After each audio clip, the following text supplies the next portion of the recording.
Yes, आज बच्चों हम पीरियडिक टेस्ट 1 आपका डिस्कस करेंगे, जो कि अभी एंड ऑफ जुलाई में हुआ है। और ये आज हमने पेपर लिया है इंग्लिश का, सब्जेक्ट जो है इंग्लिश है। और this question paper contains the 90 minutes, यानी 90 मिनट्स का ये पेपर है और 40 मार्क्स आपको इसके दिए जाएंगे। ठीक है, तो आज हम क्लास 5th का जो है सब्जेक्ट इंग्लिश का PT1 जो है डिस्कस करेंगे कि पेपर में क्या आया था, पेपर कैसा था और इसका क्या सोल्यूशन है। चलिए बाइफर्केशन देख लेते हैं। रीडिंग आपका 5 नंबर का था और राइटिंग इसी तरह 5 मार्क्स का था और ग्रामर 10 मार्क्स का था, क्रिएटिव राइटिंग 10 मार्क्स का, स्पेलिंग आपके 5 नंबर की चेक की जानी है, हैंड राइटिंग 5 नंबर की। इसी तरह आपका टोटल जो एडिशन है, the addition of all these things becomes 40, तो 40 नंबर का प्यारे बच्चों आपका ये पेपर था। चलिए first of all come to the reading portion. Reading portion पर आते हैं जो कि 5 नंबर की है आपकी। क्या है इसमें? Read the given passage and answer the questions. इस पैसेज को आपको रीड करना है और इन क्वेश्चंस के आंसर्स देने हैं जो यहाँ पर दिया गया है। Deep in a forest stood a very tall tree. Its leafy branches spread out like strong arms. This tree was the home of a flock of wild geese. They felt safe there. One of these geese was wise old bird. He noticed a small creeper at the foot of the tree. He spoke to the other birds about it. Do you see that creeper? He said them, let us destroy it. तो आपने ये passage पढ़ लिया। अब इसका answers देखते हैं क्या है। Where did the tall tree stand? Tall tree कहाँ पर खड़ा था? तो वो कहाँ था? Deep in a forest. आप कहाँ पर लिखेंगे?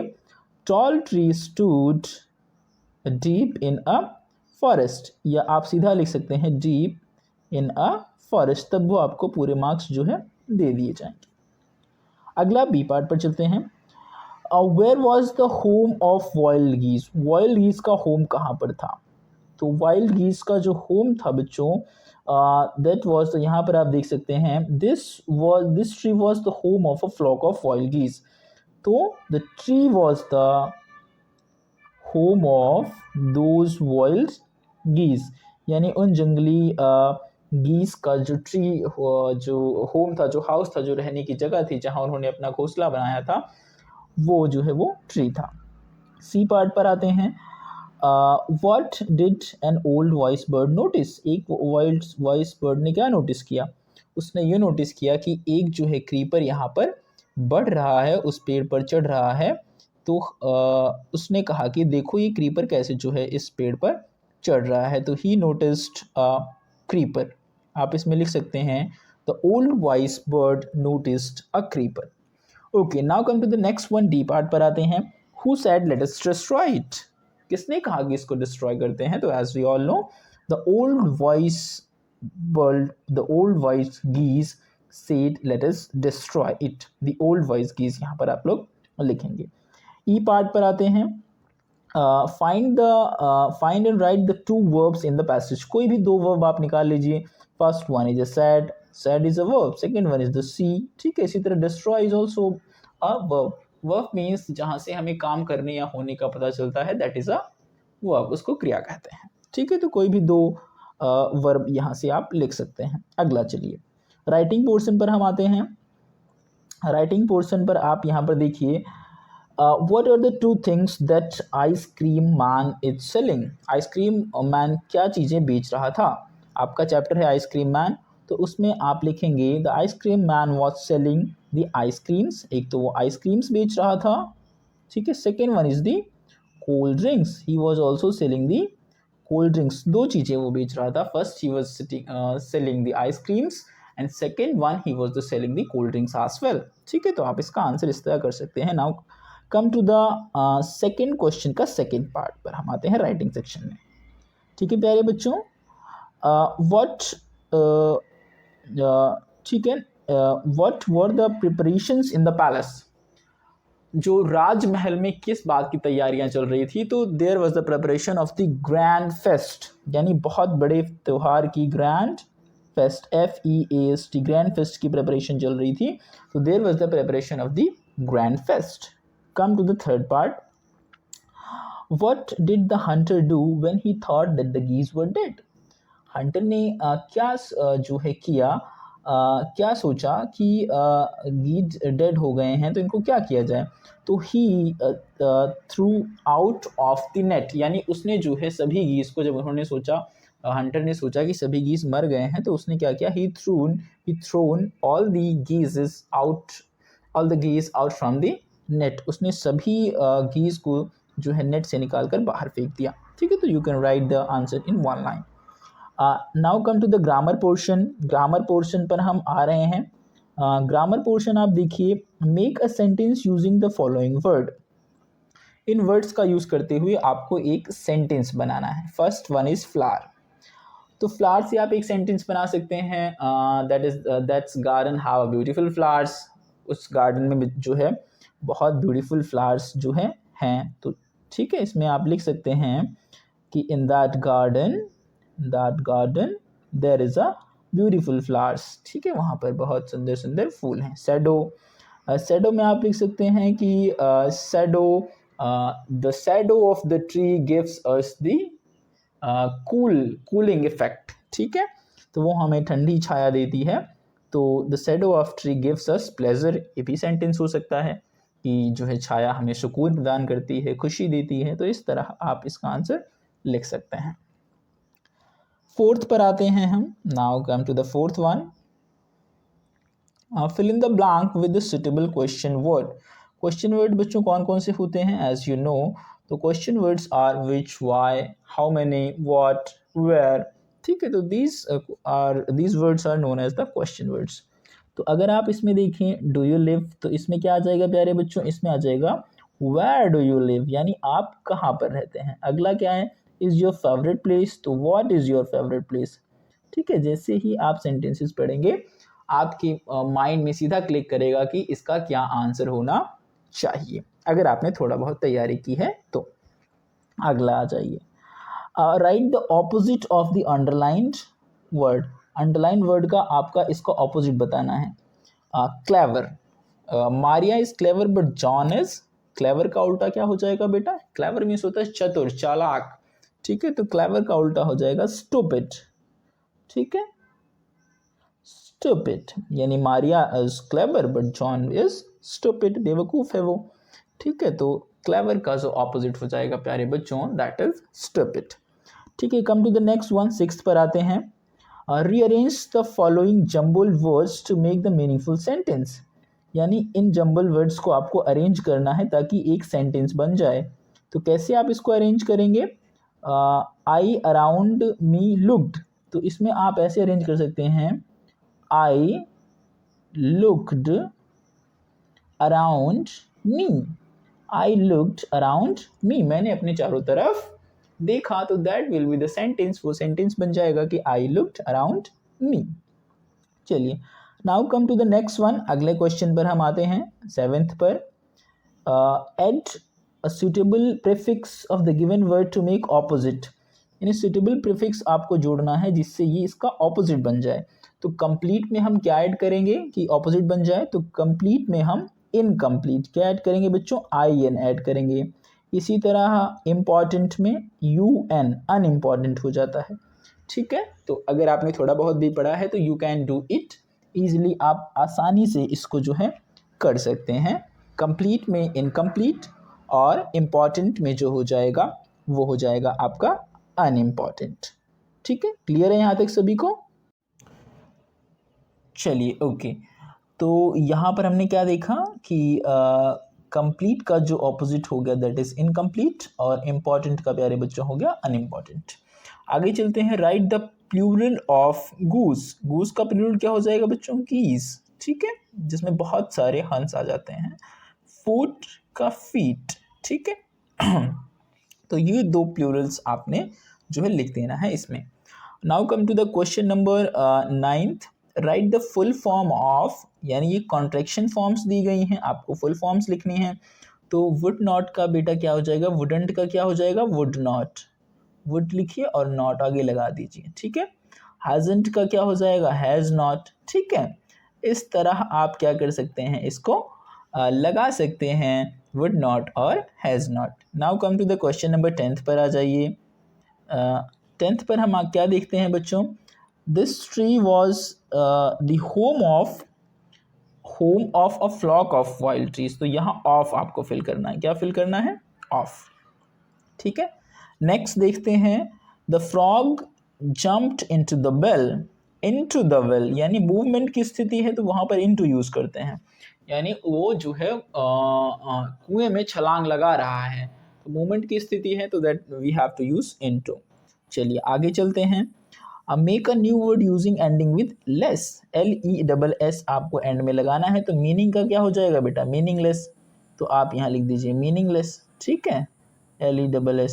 इसी तरह आप हेल्प का क्या हो जाएगा बेटा? हेल्पलेस. ठीक है, तो इस तरह आप सिंपल सा था, आपको लास्ट में LESS ऐड करना था and you can easily get the marks, और आप काफ़ी आसानी से जो है मार्क्स गेन कर सकते थे. ठीक है, कुछ क्वेश्चंस बेटा बहुत आसान बनाए गए हैं, अगर आपको कुछ भी नहीं आता है then you can also complete that particular questions. चलिए आगे चलते हैं. प्रश्न संख्या 12 पर हम आएंगे, क्रिएटिव राइटिंग. क्रिएटिव राइटिंग में क्या होता है बच्चों? एक आपको पिक्चर दी जाती है और उस पिक्चर को देखकर आपको एक जो है 5 सेंटेंसेस लिखने पड़ते हैं, या हो सकता है एक स्टोरी लिखनी पड़ती हो. तो फर्स्ट देखते हैं इसमें क्या है. 5 लाइन्स आपको लिखना है इस पिक्चर को देखकर. इस पिक्चर को आपको ध्यान से देखना है and you have to write the 5 lines and using the clues in this box. इस बॉक्स में क्लूज दिए गए हैं, उस क्लूज का यूज़ करते हुए आपको क्या करना है, जो है लिखना है. तो पहला है बेटा प्लम्बर. तो आप लिख सकते हैं the plumber was fixing the taps. यानी प्लम्बर क्या कर रहा है, जो है टैप्स को यानी टूटीज को ठीक कर रहा है. Painter, a painter was painting the house. Painter जो है हाउस को पेंट कर रहा है. मेसन, मेसन वॉज या इज बिल्डिंग द वॉल्स. क्या कर रहा है वो? वॉल्स को बिल्ड कर रहा है, बना रहा है. Electrician, electrician was fixing the electric points, है ना. Carpenter, carpenter was making a furniture. तो आप इस तरह अपने अकॉर्डिंग कोई भी 5 सेंटेंसेस आप इसमें इंक्लूड कर सकते हैं और आपको आसानी से मार्क्स जो है मिल जाएगा. तो कोई भी आप 5 सेंटेंसेस आप इसमें अपने अकॉर्डिंग लिखिए. चलिए आगे चलते हैं. आगे क्या दिया है, write an application to your school principal for leave of 5 days and you can't come to school due to suffering from fever. एक एप्लीकेशन भी आती है पेपर में, जैसा ये देखो यहाँ पर आई है. तो आप प्रिंसिपल सर को एड्रेस करते हुए लिखेंगे. फॉर्मेट क्या है बेटा? टू द प्रिंसिपल आपका जो भी स्कूल है, KV, ये जो भी यहाँ एड्रेस है ऐसे करके. ठीक है, डेट और पिन कोड आप डाल दीजिएगा. सब्जेक्ट, ठीक है, एप्लीकेशन फॉर लीव. ठीक है, उसके बाद रिस्पेक्टेड सर, आप जो भी लिखना चाहते हैं आप ऐसे रीजन बता सकते हैं कि I suffering from fever and I did not attend, या I could not attend the विद्यालय for few days, for 5 days, या जितनी भी डेज की रिक्वायरमेंट हो आप लिख दीजिए. एंड लास्ट में आप एक लाइन और ऐड कर सकते हैं कि kindly grant me these leaves. इन छुट्टियों को मुझे अनुमति स्वीकृति प्रदान की जाए. तो इस तरह का बेटा एक एप्लीकेशन आप तैयार करिएगा, आपके पेपर में जो है आपसे पूछा जाता है. चलिए आगे चलते हैं, स्पेलिंग पर आ जाते हैं. स्पेलिंग बेटा आपकी 5 मार्क्स की है, तो देखते हैं क्या क्वेश्चंस हैं. Circle the correct spelling. आपको इन स्पेलिंग्स को देखना है, करेक्ट स्पेलिंग सेंड करनी है. फ्रिक्वेंटली एक तरह ऐसे लिखा है, यहाँ ऐसे लिखा है और ये ऐसे लिखा है, तो करेक्ट ये वाली है बच्चों.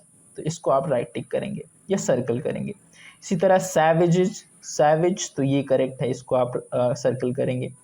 ठीक है, तो जो करेक्ट स्पेलिंग है आपको उसको सर्कल कर देना है और आप आसानी से इसको करेक्ट कर सकते हैं. इसी तरह बच्चों ये इसमें आप देखिएगा क्या लिख सकते हैं. इसमें हम लिख सकते हैं, हाँ इसमें हम क्या लिख सकते हैं बेटा, इसमें हम लिख सकते हैं क्रीपर. CREEPER,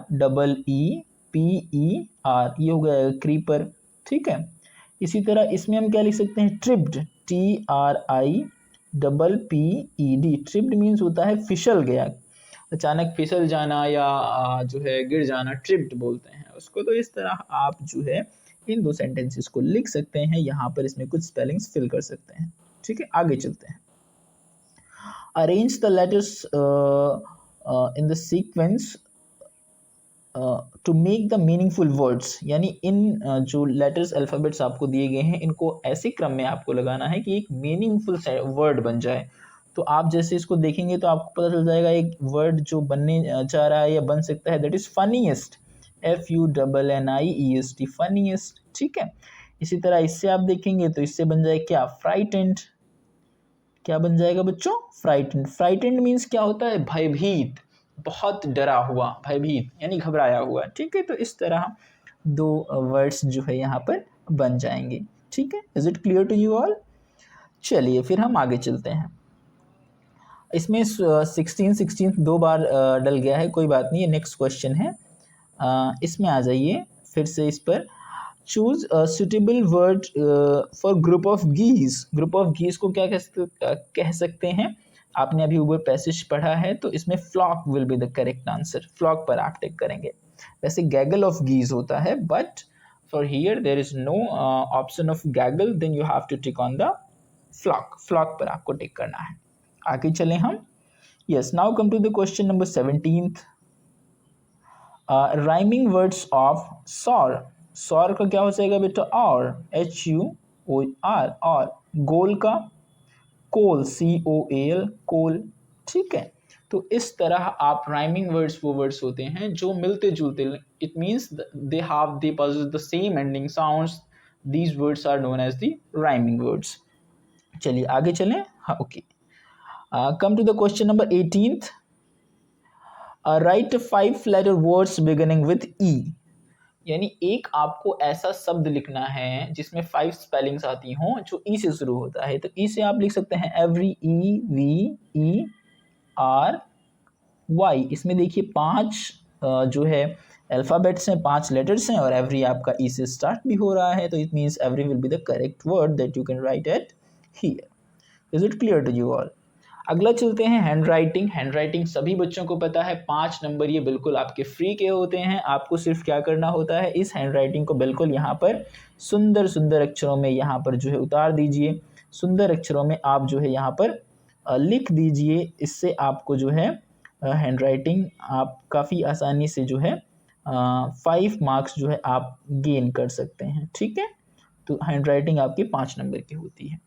तो ये था बच्चों आपका पेपर, जो कि हमने डिस्कस किया कि क्या क्या इसमें जो है पूछा गया था, क्या क्या आपसे जो है चीज़ें डिस्कस की गई थी, और पेपर मॉडरेट था, ठीक था। तो इस तरह अगर आपने प्रिपेयर किया होगा तो आप काफ़ी आसानी से इसको जो है अटेम्प्ट कर सकते थे।